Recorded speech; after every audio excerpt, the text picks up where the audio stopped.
Hello, everybody. I hope you're doing extremely well today. My name is Caleb Hurt, and my presentation is on the importance of eye contact. Now, this is something that we constantly hear, especially if you've taken a public speaking class before.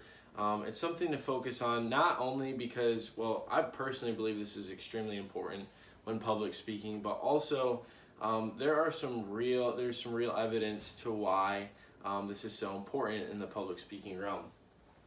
So what really is the big deal? We're probably told this, once or twice by our parents growing up, as they've probably said, remain eye contact when holding a one-on-one conversation, especially after shaking someone's hand, look them right in the eye.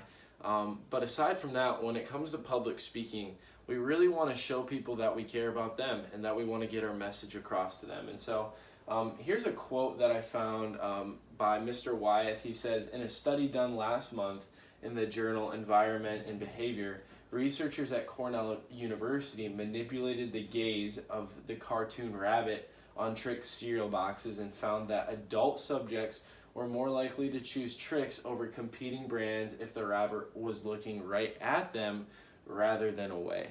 And so I know this is a cartoon on a cereal box, but it still showcases the importance of eye contact, right? People want to be engaged with. And so here are some of the benefits that I've kind of narrowed down as far as what I've seen online from different sources and things that I agree with to what makes this so important. So the first benefit is concentration. Eye contact with our audience helps us stay concentrated and almost build a flow within our speech so that we can know exactly what we're going to do, and it helps them know again that we're engaged with them. So it helps build our confidence as well. Eye contact helps us kind of get away from the safety of reading off of a script or going to a slideshow to stay safe on what we need to say. But it helps us be able to almost have a conversation in a way that helps us build this natural attitude and confidence about ourselves in the midst of our public speaking.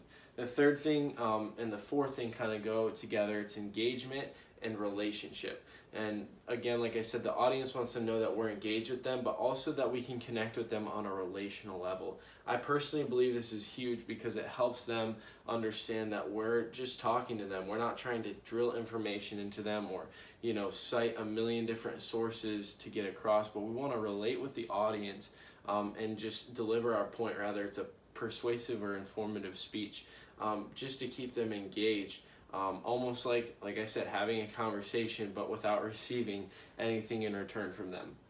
And the last thing that eye contact does is it helps slow down our speech. If we're just going to read off of a script word by word, or read off of a slideshow word by word, there's this tendency to almost speed up our speech because we're just trying to get through to the next thing that we want to drill out on our audience. But it helps us slow down our speech, take our time, and again have that conversational relationship aspect with it.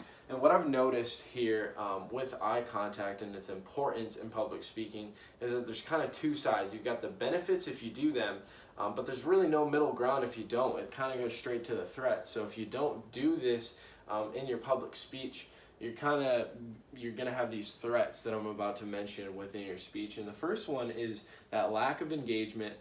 You're not going to be fully engaged with your audience. They're not going to feel like they can fully trust you because, again, you're not being relational. You're not having that conversational aspect. The next thing is the lack of authority. If I'm going to resort to a slideshow or a note card from my place of safety, it kind of loses all of my confidence, all of my authority. And who is this guy that he even knows what he's talking about, because he's going to just his note card for safety to put his information out there.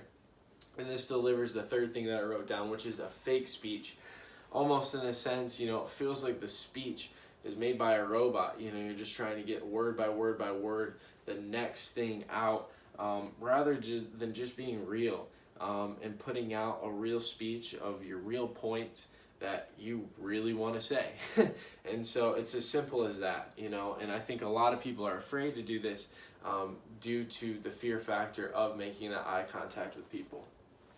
Now, something I researched that was actually interesting to me is that in different cultures, this can be seen differently. So this is a quote by Mr. Bernard. He said, "Keep in mind that the length of eye contact varies by culture. Some cultures use eye contact more than others. If you're giving a presentation in a culture other than your own, make sure you investigate the cultural norms and behavior of the people in your audience."